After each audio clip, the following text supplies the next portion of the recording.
it goes. Filipinos, gandang umaga po. Tanong nga ng mga Briton, are you alright? My name is Paul. I live here in the UK for 14 years. I just want to share my experiences, struggles, and happiness as a migrant Filipino living here in the United Kingdom of Great Britain. But before we start, please kindly like, subscribe, and click that notification for you to be updated for my future posts. Sa mundo na punong-puno ng walang katapusan ng mga posibilidad at pandaigdigang pagkulugod, ang pagiging migrante sa ibang bansa ay nagdudulot ng apoy sa damdamin at nagbibigay ng pananabik na makipagsapalaran. Wow! Lalim naman ng Tagalog mo! Ang United Kingdom ay mayaman sa kasaysayan, magkakaibang kultura at mga kinikilalang education institution na nagiging dahilan kung bakit napakadaming tao ang nagnanais makapunta dito. Yes! But before we take the leap and embark on a new adventure, it is crucial to think twice and consider the potential challenges that lies ahead.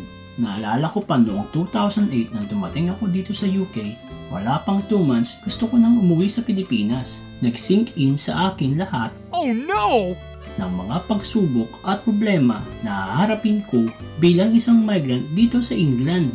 Nandyan na ang ma-homesick ako at ma-miss ko ang pamilya ko sa Pilipinas. Na-stress din ako lalo sa pakikipagsalamuha sa mga tao dito. Pwede kong masabi na ang dahilan nito ay ang komunikasyon at iba ang kanilang lengguwahe sa atin. Ibang-iba ang sitwasyon ko dito kumpara sa Pilipinas. As I grow here in the UK, I develop some personality traits that I think it's really important to know before moving here. If you don't have them, don't move here. I learned this in a hard way. Oh no!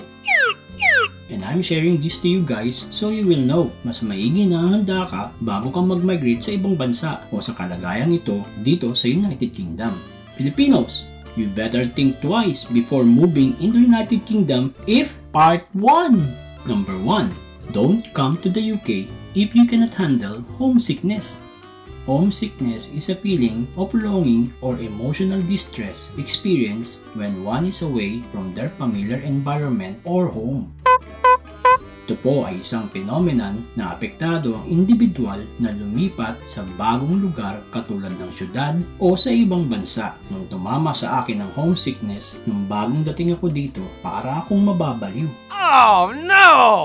Ganun pala ang pakiramdam nun. Gusto kong umuwi noon, pero impossible kasi napakalayo ng distansya ng UK sa Pilipinas at kailangan mo pang mag-eroplano. Noong 2008, wala pang means of cheap way to communicate to your families. Kailangan tumawag ka by cellphone which is so expensive. Nakakaramdam ako ng kalungkutan at anxiety. Hindi ako makatulog, nawalan ng ganang kumain, at naging mainitin ang ulo ko. What? Nung nagtagal-tagal na ako dito, nawala na din ang feeling ng homesickness. Remember, homesickness is not a joke, and if you think you cannot cope with it, then don't move here in the UK. Number 2. It is not advisable to come here in the UK as a means of running away from your problems. No! You know why? Because your problem will just come with you. Mass media always portrays the glamorous reality of living abroad, especially here in the United Kingdom. But the truth is, it's not. There are sets of problems that you will encounter here, and it will add to whatever problem you already have. Oh no! The best way ay isolve mo muna ang problema mo bago ka pumunta dito. Huwag mong gawing scapegoat ang United Kingdom. Yes! Mahirap na dalhin ang mga problema mo dito at yan pa ang makakasagabal sa iyo sa buhay mo bilang isang migrante. Remember, you are starting over, starting fresh, and having a new adventure. It's important that if you are looking forward to moving here because you really like to run away from a certain problem, I want you to know that your problems will just come with you. And going to the UK will not make your problem go away. Solving your problem is the only solution before you migrate here. Number 3. Don't come to the UK if you cannot handle the culture shock. Para sa ating mga Pilipino na nag-migrate dito sa United Kingdom, ang kultura natin ay ibang-iba sa bansang ito. Itsura pa lang ng mga tao dito ay ibang-iba na sa atin. Ang puputi nila at matatangkad. Oh, man! Pero ang akala mo puro puti ang mga nakatira dito, magugulat ka na madami din palang itim at mga iba pang lahi. Kaya napaka-diverse ng kultura ng UK. Ito palang sitwasyon na ito, makukonfuse ka na. At pag tumagal-tagal ka na dito, lalo ka pang malilito. Na-culture shock ka na! No!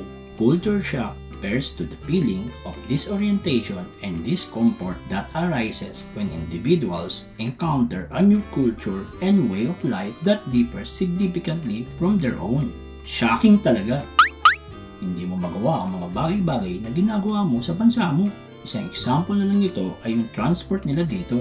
Hindi ka pwedeng pumara kung saan-saan. May designated bus stop at oras lang para sa mga transport. Wala ding tricycle. Ang mga tao dito ay sanay na sanay maglakad ng malayo. Kailangan mong irespeto ang pila ng tao or queue. Kung hindi, ay mapapaaway ka.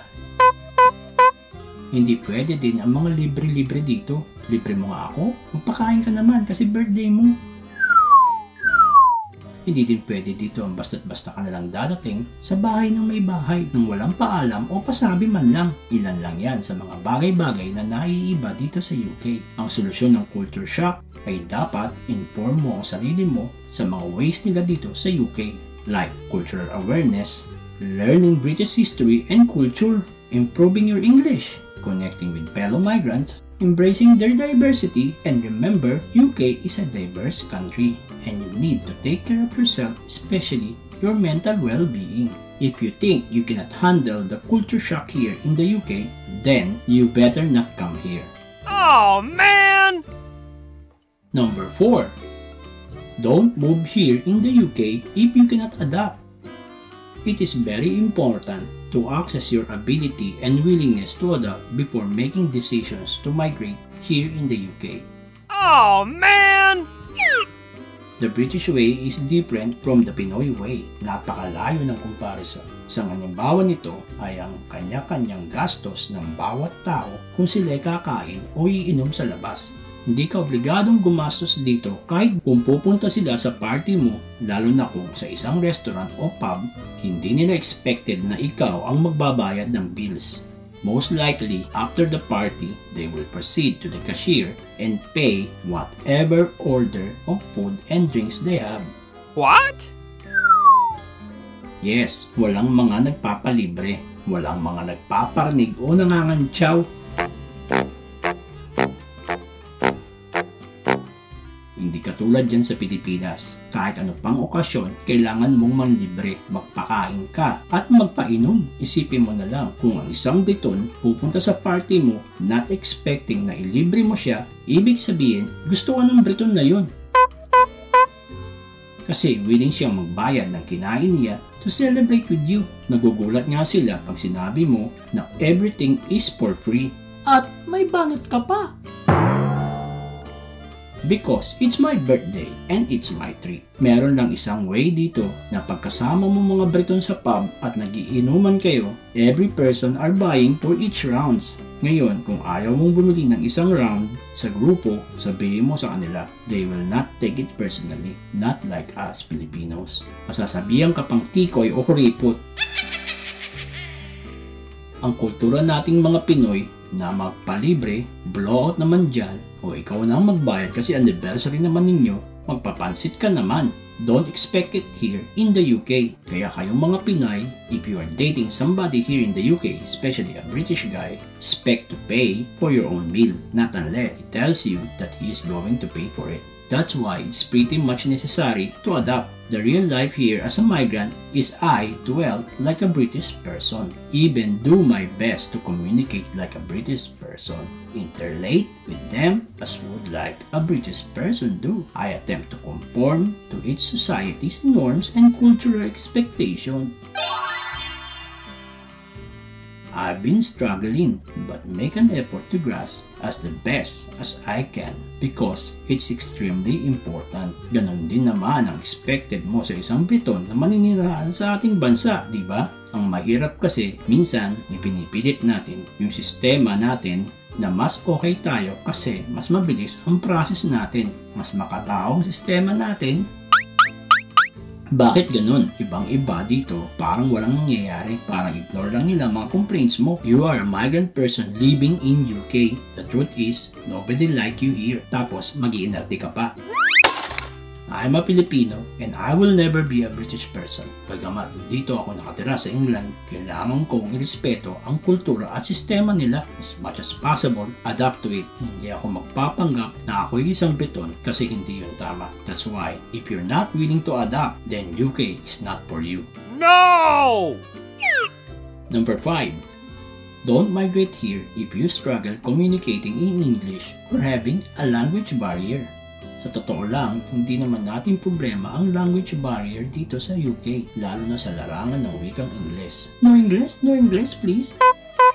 Tayong mga Pinoy ay biyasa sa English. Bata pa lang tayo, inuturo na sa atin ang English language. Pwede mong masabi na second language nga natin ang English at first naman ang wikang Filipino. Pero sa tagal ko na dito, madami din pala sa mga kababayan natin na hirap sumagot ng English, lalo na kung ang kausap ay Briton.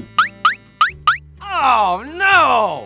Yung iba siguro, kaya namang sumagot. Kaso ang problema dito ay ang hirap nilang maintindihan dahil mabilis silang magsalita. Ang accent nila ay iba sa kinagawian natin. At tayong mga Pilipino ay sanay sa American English accent na ibang-iba sa British accent. Iba ang mga words nila, iba din ang mga idiomatic expression nila. Minsan, the way they talk is like they are angry, but they are just being British. Mahilig din kasi silang magtaas ng kanilang mga boses, lalo na kung hindi kayo magkaintindihan. Bago ka pumunta dito sa UK, mas maigi na manood ka ng sangkatutak na UK films at TV series diyan sa Pilipinas. Magsanay-sanay ka na marinig ang kanilang British way of English speaking and their accent through some research on their language. Additional information will not hurt you. Number 6. If you are not willing or unable to push beyond your comfort zone, then UK is not for you. Ano ba ang comfort zone nating mga Pilipino? Hindi ba ang bayan nating Pilipinas? Yan ang unang-unang push over mo to your comfort zone. Paglipat mo pa lang sa ibang bansa na wala kang kaalam-alam, wala kang kaibigan, o kamag-anak man lang, at lahat ng makikita mo ay bago sa paningin mo, hindi ba mabigat na ito para sa'yo? Nakaka-stress yan, and very soon, madidepress ka na, lalo na kung kararating mo pa lang dito. Migrant people is pretty much forced out of their comfort zone. It can be awkward, embarrassing, and uncomfortable. Sa totoo lang, sa unang buwan ko dito, ang hirap kumilos, nangangapa ka. There were a moment here when I felt homesick. I desperately trying to find a comfort zone, and the only zone that give me relief to my homesickness is a park. Opo, sa park ako nag-spend ng time ko para lang mahupa ang stress kasi miss na miss ko na ang pamilya ko sa Pilipinas. Masasanay ka din as time pass by and soon, UK itself will be your comfort zone. Yes! Number 7. If you cannot handle discrimination and prejudice, don't move here in the UK. Let us define prejudice. Prejudice refers to preconceived judgment or opinion that is not based on objective reasoning, evidence, or personal experience. Pwede nating masabi na ang prejudice ay isang uri ng panglalait o pagkakaroon ng isang pag-iisip bago ang karanasan. Isa sa mga example niyan ay ang prejudice natin na lahat ng puti ay mayaman. Isa pa ay ang tingin natin sa lahat ng mga British people ay Caucasian. Dito po bilang isang Filipino migrant, tayo po ay nape-prejudice din ng mga tao dito. Yan yata ang price or disadvantage ng isang migrante kahit saan bansa ka pa pumunta. Meron din silang tingin sa ating mga Pilipino na hindi base sa kanilang karanasan sa atin. The first prejudice that I heard here in the UK regarding migrant people is that we foreigners are getting more job compared to UK citizens. Madaling salita, inaagawan natin sila ng trabaho. No!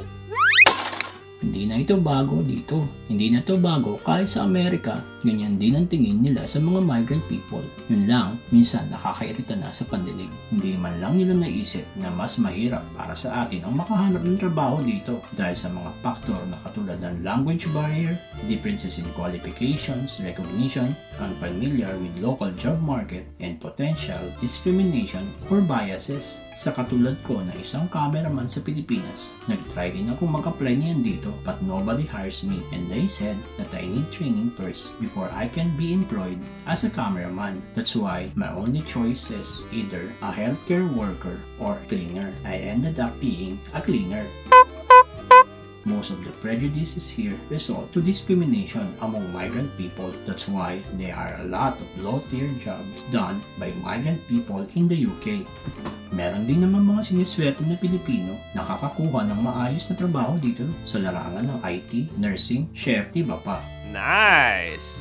Tandaan mo na lang na ang discrimination at prejudice sa ating mga migrant ay magiging pang-araw-araw na buhay mo dito sa UK o kahit sa ibang bansa. Makakaramdam ka niyan. Oo, masakit at hindi siya tama.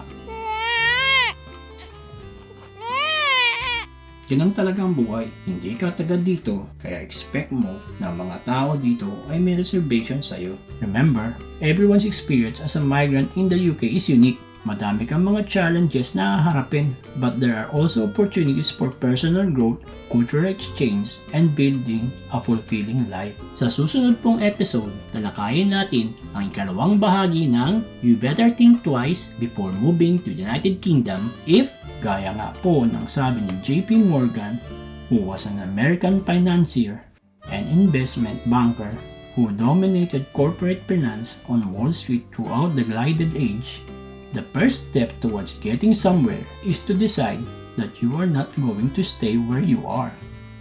For the way it goes, maraming salamat po.